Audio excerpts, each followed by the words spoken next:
Dan untuk mengulas soal peluang timnas Indonesia dalam pertandingan menghadapi Filipina esok hari, kita akan diskusikan bersama pengamat sepak bola Wesley Hutagalung. Bung Wesley, apa kabar, Bung? Kabar baik, Mas Tival. Terima kasih sudah bergabung.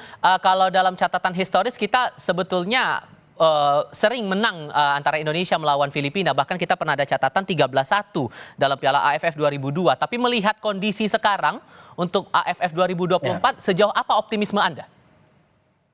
Ya, catatan sejarah kan kita 24 kali menang dari 29 pertemuan. Ya, tadi pernah yang Mas Tival bilang itu eranya Bambang Pamungkas, eranya Zainal Arif, kita bisa pesta gol 13-1. Tapi sepak bola di Asia Tenggara berubah pesat.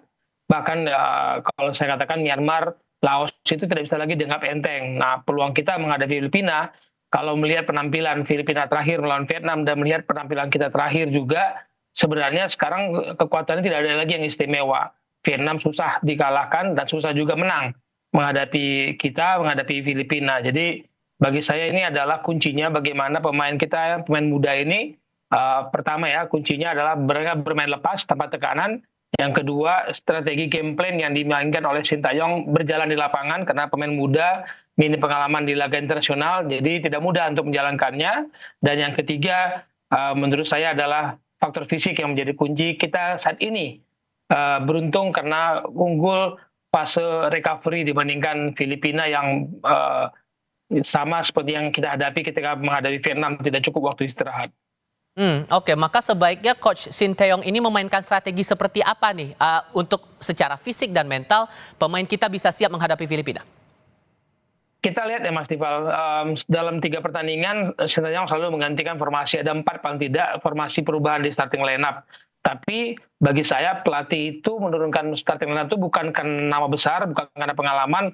Mungkin orang menganggap sudah saatnya Asnawi dan Pratama turun dari awal, Hoki Caraka dan Rafael Struijk turun dari awal, kemudian Cahya Pradadi. Tapi siapa yang siap dalam pertandingan latihan terakhir, termasuk official training hari ini, siapa yang kondisinya lebih memungkinkan untuk memainkan game plan yang cocok dengan gaya bermain untuk menghadapi Filipina, itu yang akan diturunkan oleh Sintayong. Dan ini tebak-tebak buah manggis, kita melihat dari luar, tapi Sintayong dan timnya pasti melihat siapa yang siap lebih dulu bermain. Karena Filipina ketika mereka menyerang, mereka cukup cepat memainkan bola jauh, tapi ketika bertahan mereka memainkan 5 back, selalu memainkan 5 back, dan itu tidak mudah kalau kita saat ini dengan 3 pertandingan tidak punya jenderal permainan yang benar-benar bisa meracik atau menggoreng serangan yang berbahaya, Mas Tepa. Oke. Dikabarkan juga Marcelino akan diturunkan dalam pertandingan nanti. Apa yang mungkin perlu dioptimalkan dari peran Marcelino ini? Pengalaman ini penting ya Marcelino, tapi kalau lihat permainan pertama juga jangan terlalu banyak bermain sendiri. Ini teamwork ini harus diperlihatkan bahwa nama besar, oke, pengalaman 1-2 orang itu penting, tapi bagaimana bermain dalam sebuah tim itu penting. Jadi pengalaman ini yang kita tunggu, kematangan dan mental Marcelino itu nggak usah diragukan lagi, Mas Tifal. Jadi salah satu yang menjadi kita bersemangat lah bahwa lini depan mungkin saja Hoki Caraka, Rafael Struijk akan bermain di depannya Marcelino, supaya karena kita butuh menang, jangan lagi bermain terlalu bertahan seperti menghadapi Vietnam, kan pertahanan kita terlalu dalam tuh. Tapi kita sulit dikalahkan oleh Vietnam. Nah, ini kan strategi yang orang tidak bisa mengatakan strategi kita menghadapi Myanmar, Laos, Vietnam sama semua, nggak bisa.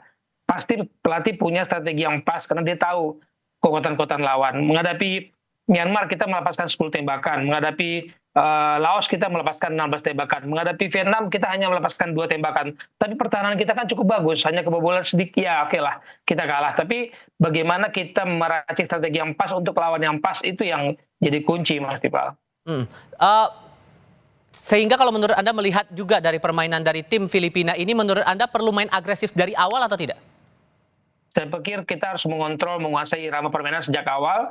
Nah, tergantung lagi nih strateginya, apakah kita main 3 belakang dan di tengah kita cukup 5 untuk menguasai permainan, karena gelandang-gelandang kita, ya maaf ya, kemarin kita lihat Memakil Tata di kiri, akan Fikri, Ahmad Maulana, siapapun di situ yang dimainkan itu belum bisa menguasai permainan dan membuat tim kita bermain lebih smooth ya, transisi menyerang maupun bertahan. Jadi harus tepat pilihan Sintayong dan siapa yang benar-benar dalam kondisi prima untuk menjadi jenderal permainan di tengah. Oke, membaca kondisi sekarang ditambah dari Ketua Umum PSSI melihat catatan statistik bahwa bebannya adalah kita harus menang, penanganan psikologisnya seperti apa untuk para pemain kita ke depannya? Karena kan sekali lagi kan kita harus ada bermain ya yakin pelan pasti tapi juga tetap meyakinkan lah begitu. Anda melihatnya bahkan bagaimana kemudian?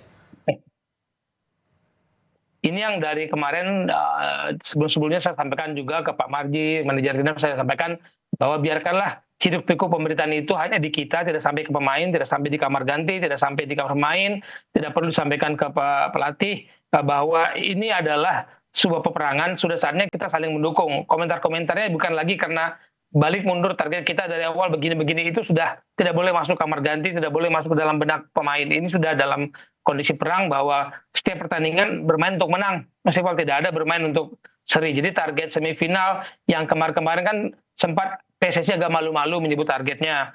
Targetnya adalah memberikan terbaik, menampilkan terbaik. Tapi apa terbaik itu? Kemudian ketika kita kalah dari Vietnam diterima, tapi ketika kita seri dari Laos dianggap itu bukan hasil terbaik. Ya, tapi kan tidak disebutkan hasil terbaik seperti apa. Jadi ini menurut saya pembicaraan hiruk pikuk ini tidak boleh sampai ke pemain, biar pemain fokus, biar pelatih fokus, mereka bertarung. Kuncinya kalau pertandingan besok tidak kita menangkan, ini akan ramai dalam situasi